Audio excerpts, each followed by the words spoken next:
नमस्कार दोस्तों। Global level पे जो इनसिक्योरिटी है खास रूप से मिडिल ईस्ट के अंदर वो और ज्यादा बढ़ती हुई दिखाई दे रही है।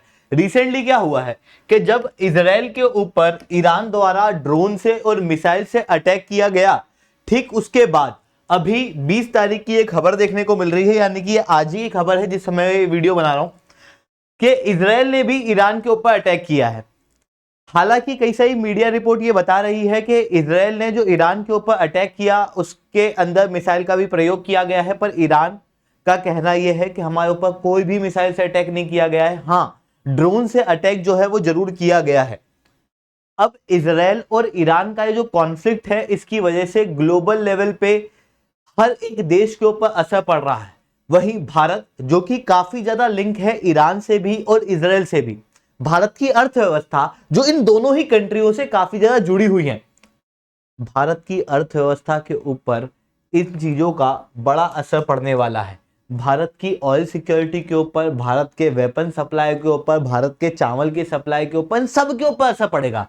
कैसे पड़ेगा इसे मैं शुभेंद्र चौहान डिटेल में आप लोगों के साथ में चर्चा करूंगा, बट उसके पहले आप लोग मेरे साथ में SRC10 टेलीग्राम ग्रुप के ऊपर जुड़ सकते हो। मेरे क्लास की अपडेट, पीपीटी, पीडीएफ सब कुछ आपको हमें मिल जाएगी। इसके अलावा दोस्तों, अगर आप लोगों को यूपीएससी सीएससी की तैयारी करना, इंडिया के टॉप एजुकेटर से ऑफलाइन क्लासेस के अंदर पढ़ना है, तो अनअकैडमी अब केवल ऑनलाइन नहीं रहा है, अनअकैडमी अब ऑफलाइन भी आ चुका है। दिल्ली के करोलबाग, मुखर्जी नगर के अंदर, प्रयागराज के सिविल लाइंस के अंदर ऑलरेडी अनअकैडमी के सेंटर जो है वो खोले जा चुके हैं। अगर आप चाहते हो अनअकैडमी के सेंटर पे विजिट करना, बिल्कुल से कर सकते हो। अब आप कहोगे कि सर अनअकैडमी के ऑफलाइन सेंटर पे जाने से हमको क्या बेनिफिट मिलेगा, हमको अनअकैडमी से तैयारी करने में क्या फायदा होगा? देखो, अनअकैडमी से तैयारी करने से ये फायदा होगा कि एक तो ये इंस्टीट्यूट रिलायबल है, कई सारे टॉपर्स जो है वो यहाँ पर निकले हुए हैं। अच्छा है कि नई गवर्नमेंट की गाइडलाइंस के अनुसार जो भी टॉपर्स हैं उनके साथ में अब लगभग सारी कोचिंगें बताती है कि उनके किस कोर्स में टॉपर जुड़े हुए थे। आप यहां पर देख सकते हो कि ये हमारे ऑनलाइन क्लास के प्रोग्राम के बच्चे हैं जो अभी टॉपर बने हैं। अगर आप भी अपने आप को इस लिस्ट के अंदर देखना चाहते हो तो आप बिल्कुल से अनअकैडमी के ऊपर जुड़ सकते हो। आपको ये सारे बेनिफिट प्राप्त होंगे। सबसे सस्ते रेट के अंदर सबसे अच्छी क्वालिटी का कोर्स हो, इंडिया के टॉप एजुकेटर द्वारा आपको ऑफलाइन क्लासेस के अंदर पढ़ाया जाएगा। 30% तक का डिस्काउंट जो है वो आपको मिलेगा, और 40% तक का डिस्काउंट चाहिए तो आप मेरा कोड जो है वो यहाँ पर यूज कर सकते हो। ठीक है, चलिए दोस्तों, अब समझने का प्रयास करते हैं यहाँ पे हुआ क्या। देखो, मिडिल ईस्ट के अंदर अभी तक इजराइल और हमास के बीच में यहां युद्ध चल रहा था। जब इजराइल और हमास के बीच में युद्ध चल रहा था तो जो हमास है उसे हथियार वगैरह सप्लाई ईरान ही कर रहा था।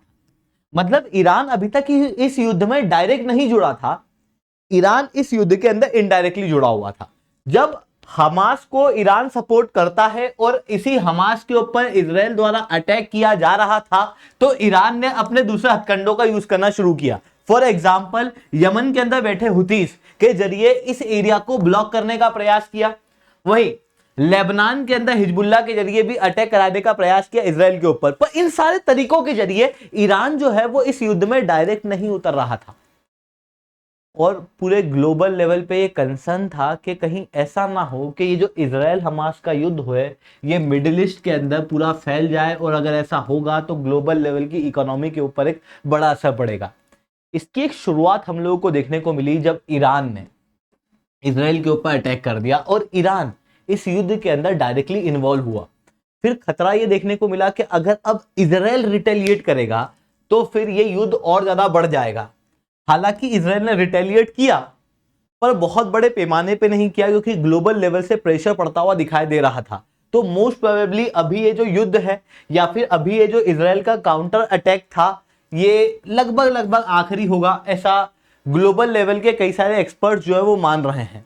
अब दोस्तों, बात आती है कि जो ईरान और इजराइल के बीच में अभी कॉन्फ्लिक्ट देखने को मिल रहा है, या ये कहूं कि ईरान का इस युद्ध के अंदर जो डायरेक्ट इन्वॉल्वमेंट देखने को मिल रहा है, इसकी वजह से भारत की अर्थव्यवस्था के ऊपर क्या असर पड़ रहा है। देखो, ग्लोबल लेवल पे अगर हम लोग देखें तो भारत जो है वो ऑयल का एक बड़ा इंपोर्टर है। भारत की ऑयल की डिमांड का 85% भाग किसी और देश से ही आता है। मतलब हमारी जितनी ऑयल की डिमांड है उसका 85% हम लोग इंपोर्ट करते हैं। अब ऑयल ग्लोबल में कौन कौन सप्लाई करता है, ये टॉप 10 कंट्री हैं। इन टॉप 10 कंट्री में आप सऊदी अरेबिया देखो, आप यहाँ इराक देखो, यूएई देखो, ईरान देखो, ये मिडिल ईस्ट की कंट्रियां हैं। सबसे ज्यादा ऑयल के रिजर्व इसी मिडिल ईस्ट के अंदर देखने को मिलते हैं और ये ऑयल सप्लाई होता है इस स्ट्रेट ऑफ हॉर्मुज के यहां से। ये स्ट्रेट ऑफ हॉर्मुज ईरान के सबसे पास है। वहीं दूसरी तरफ ये सप्लाई होता है बाबल मंडेब स्ट्रेट के यहां से, जो कि यमन के पास है। यहां पर तो ऑलरेडी कंसर्न बने हुए हैं, यहां पर और कंसर्न बन जाएंगे तो ऐसी कंडीशन में ग्लोबल लेवल पे ऑयल की इनसिक्योरिटी बढ़ती हुई दिखाई देगी। और वही दिख रही थी जिसके कारण से आप डायरेक्टली देख सकते हो कि ऑयल प्राइसेस जो है वो तेजी से बढ़े। और जब ऑयल प्राइसेस तेजी से बढ़ते हैं, अब भारत इंपोर्ट तो करता है पर भारत के इंपोर्ट कॉस्ट जो है वो बढ़ती हुई इन चीजों के साथ में दिखाई देती है। वहीं दूसरी तरफ आप समझना कि भारत के अंदर या कहूं या ग्लोबल लेवल पे किसी और जगह भी कहूं तो अभी जो समय है वो ग्लोबलाइज वर्ल्ड है, मतलब हम सब लोग एक दूसरे से जुड़े हुए हैं कहीं ना कहीं। भारत के अंदर एक बड़ा अमाउंट में डॉलर आता है एफपीआई के जरिए, मतलब दूसरी कंट्री के लोग भारत के शेयर बाजार के अंदर और दूसरी चीजों के अंदर शॉर्ट टर्म के लिए इन्वेस्टमेंट करते हैं, जिसके अंदर ओनरशिप 10% से कम लेते हैं या ओनरशिप लेते ही नहीं है। इस तरीके के इन्वेस्टमेंट फॉरेन पोर्टफोलियो इन्वेस्टमेंट कहलाते हैं और भारत में ये बहुत ज्यादा मात्रा में आता है। ऐसा क्यों होता है? यूएस की बात करूं तो यूएस के अंदर बैंकों का इंटरेस्ट रेट कम होता है और इंडिया के अंदर बैंक का इंटरेस्ट ज्यादा होता है। अब बैंक के इंटरेस्ट के ऊपर कई सारी चीजें डिपेंड कर जाती है। बैंक अगर मान लो 6% का इंटरेस्ट दे रहा है तो फिर प्राइवेट कंपनी को अपने बॉन्ड पे और अपने शेयर पे रिटर्न 6% से ज्यादा का देना पड़ेगा, तभी तो लोग वहां इन्वेस्ट करेंगे, नहीं तो वो बैंक में इन्वेस्ट करके रखेंगे क्योंकि बैंक सिक्योर्ड है शेयर के मुकाबले, बॉन्ड के मुकाबले। ऐसी कंडीशन में भारत के अंदर फिर रिटर्न जो है वो इससे ज्यादा मिलता है प्राइवेट इन्वेस्टमेंट पे। यूएस के अंदर क्योंकि इंटरेस्ट कम है इस कारण से इन्वेस्टमेंट पे रिटर्न भी कम है। भारत एक फास्ट ग्रोइंग इकोनॉमी भी है जिसके कारण से रिटर्न और तेज हो जाते हैं। ऐसी कंडीशन में कई सारी कंट्रियों के, ऐसे डेवलप्ड कंट्रियों के लोग भारत के अंदर आके इन्वेस्ट करते हैं। कई सारे लोग तो ये भी करते हैं कि यूएस से कम ब्याज पे लोन लेके फिर भारत के अंदर इन्वेस्ट कर देते हैं। यहां पर जो पैसा मिलता है उसे कमाते हैं, अपना घर चलाते हैं। इस तरीके की चीजें देखने को मिलती हैं। बट जब भी ग्लोबल लेवल की इनसिक्योरिटी देखने को मिलेगी, ये सब लोग जानते हैं, मार्केट गिरेगा, रुपया डिप्रिशिएट करेगा, जिसके कारण से एक्सचेंज रेट के अंदर दिक्कतें आने लगेंगी। तो ये लोग क्या करते हैं, अपने एफपीआई को निकालने लगते हैं। इन्वेस्टर एक सेफ जगह ढूंढने लगता है, जिसके कारण से ऑब्वियसली अगर भारत से डॉलर बाहर जाएगा या एफपीआई निकलेगा तो उसकी वजह से रुपया जो है वो कमजोर होता हुआ दिखाई देगा। ये कब होगा? जब इन्वेस्टर इनसिक्योर होगा। और इन्वेस्टर की यही इनसिक्योरिटी हम लोगों को देखने को मिली जब गोल्ड के प्राइस बढ़े। अभी रिसेंटली आप न्यूज के अंदर देख सकते होंगे कि गोल्ड के प्राइस जो हैं वो अचानक से बढ़े थे। ऐसा क्यों हुआ था? क्योंकि इन्वेस्टर जो है वो शेयर बाजार वगैरह से ज्यादा किसी और सिक्योर जगह को ढूंढ रहा था, वो था गोल्ड। तो भारी मात्रा में जैसे ही ग्लोबल लेवल पे इनसिक्योरिटी बढ़ी, ईरान वगैरह के यहाँ पे कॉन्फ्लिक्ट देखने को मिला, लोगों ने शेयर मार्केट का पैसा निकाल के किसी कमोडिटी में लगा दिया। वो कमोडिटी क्या थी? गोल्ड। जिसके कारण से गोल्ड के प्राइसेस जो है बढ़ते हुए दिखाई दिए। ऐसी कंडीशन में क्लियरली ये बात समझ में आती है कि जब इन्वेस्टर की इनसिक्योरिटी बढ़ रही है तो फिर रुपया डिप्रिशिएट करेगा और वही होता हुआ दिखाई दे रहा है। रुपया जो है वो अपने लोवेस्ट पोजीशन के ऊपर जाता हुआ दिखाई दे रहा है। वहीं दूसरी तरफ अगर हम लोग देखें तो रुपया तो कमजोर हो ही रहा है क्योंकि एफपीआई निकल रहा है। वहीं दूसरी तरफ भारत का ट्रेड डेफिसिट भी बढ़ेगा और ट्रेड डेफिसिट के बढ़ने से और ज्यादा रुपया कमजोर होगा। ऐसा क्यों कह रहा हूं? देखो, भारत एग्रीकल्चर का एक बड़ा एक्सपोर्टर है, एग्रीकल्चरल प्रोड्यूस का।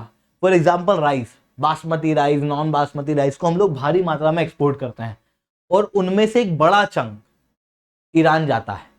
ईरान भारत के जितने भी चावल का एक्सपोर्ट होता है उनमें से लगभग 10% से ज्यादा भाग ईरान ले जाता है।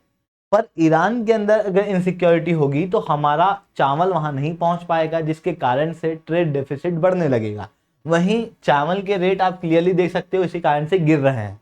वहीं दूसरी तरफ चाय के ऊपर भी सेम असर पड़ता हुआ दिखाई देगा और अगर ऐसा होगा तो भारत का ट्रेड डेफिसिट बढ़ेगा। अब ट्रेड डेफिसिट भी बढ़ रहा है और साथ में देखने को क्या मिल रहा है कि एफपीआई का आउटफ्लो हो रहा है, रुपया डिप्रिशिएट कर रहा है और उसके साथ में ऑयल प्राइसेस बढ़ रहे हैं। इन सारी चीजों की वजह से करंट अकाउंट डेफिसिट बढ़ता हुआ दिखाई देगा और जब करंट अकाउंट डेफिसिट बढ़ेगा तो फिर और रुपया जो है वो डिक्रीज करेगा। तो वो चीजें हम लोगों को यहाँ पर देखने को मिल रही हैं। अब ये खतरा कब तक चलेगा? ये तब तक चलेगा जब तक कि सारी चीजें नॉर्मलाइज नहीं हो जाती।